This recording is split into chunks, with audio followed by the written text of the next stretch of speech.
Alors, peut-être Adam, Oui. Monsieur le Président, Adam voulait juste réagir rapidement. Oui. Pour Adam et pour le Président, réaction Rapidement, vraiment rapide. juste 30 secondes.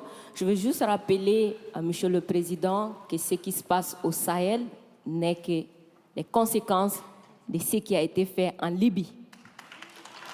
Cette intervention en Libye où vous avez oublié, quand je parle de vous, je ne parle pas de votre personne, je parle de votre position.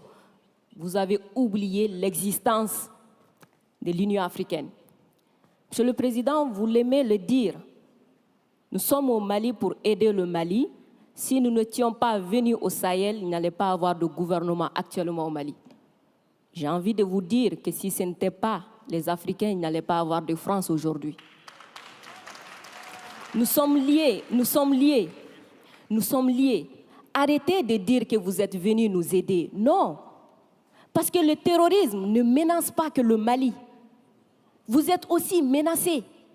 Arrêtez de nous culpabiliser sur une position de victime. Mais Adam, je ne vous culpabilise pas. Monsieur le Président, je n'ai pas terminé. Je ne vous culpabilise pas. J'essaie de restaurer justement un dialogue réciproque et de respect. Oui. On n'est pas là simplement pour nos intérêts quand on arrive au Mali en 2013. C'est un fait. Par contre, ce que vous avez dit sur la Libye, je l'ai dit plusieurs fois comme président, je partage ce que vous avez dit. La Libye, on n'a pas respecté la souveraineté d'un peuple et ça, c'est une erreur. D'accord, merci d'avoir reconnu ça. Et si vous reconnaissez ça, vous allez voir que ce qui se passe au Sahel n'est que les conséquences de cette intervention. Donc, vous êtes au Sahel pour corriger l'erreur que vous avez commise en Libye. Et en corrigeant ces erreurs, vous êtes en train de commettre d'autres erreurs. Monsieur le Président, je vous rappelle que l'intervention militaire étrangère n'a jamais réglé un problème.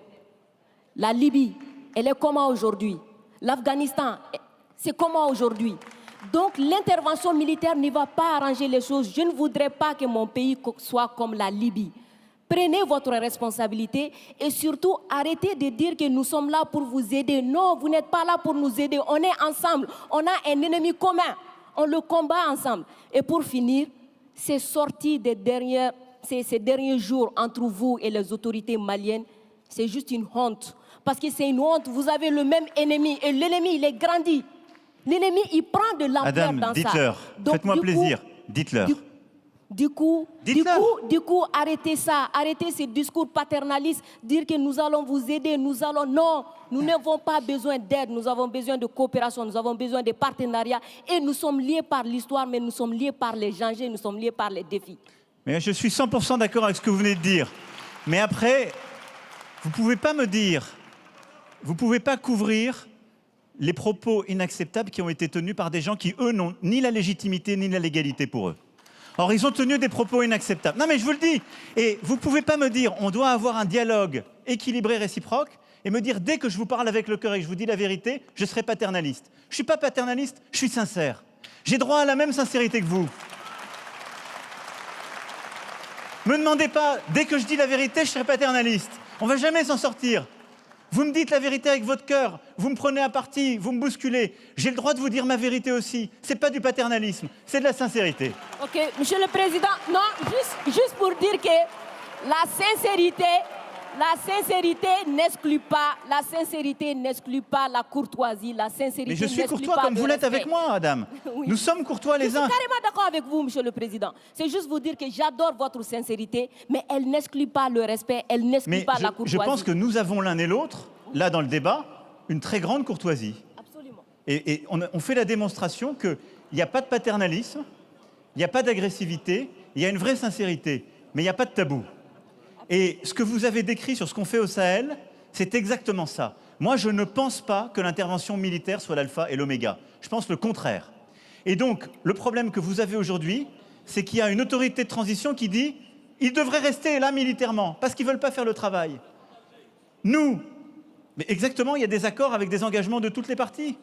Et donc, nous, on est là pour la sécurité, mais à côté de ça, depuis 2017, on a l'Alliance internationale pour le Sahel, qui est de l'aide au développement avec la Banque mondiale, l'Allemagne, tous les pays, justement, européens et autres, qui est cet investissement solidaire qu'on a dans la région. Et il y a le rôle du retour de l'État. Chacun doit faire sa part. Et plus vite le reste est fait, plus on peut se retirer militairement, ce qui est beaucoup mieux. Parce que je vais être clair avec vous, je partage totalement la finalité jamais une intervention militaire ne remplace le travail d'un État. Jamais. Et moi, je peux vous dire les yeux dans les yeux que je n'ai jamais envoyé l'armée française contre un État souverain ou pour remplacer un État souverain. C'est ce qui a été fait en Afghanistan, ce qui a été fait en Libye. C'est la grande différence avec le Sahel. Refermons le chapitre. Monsieur le Président, on va refermer le chapitre. On va s'intéresser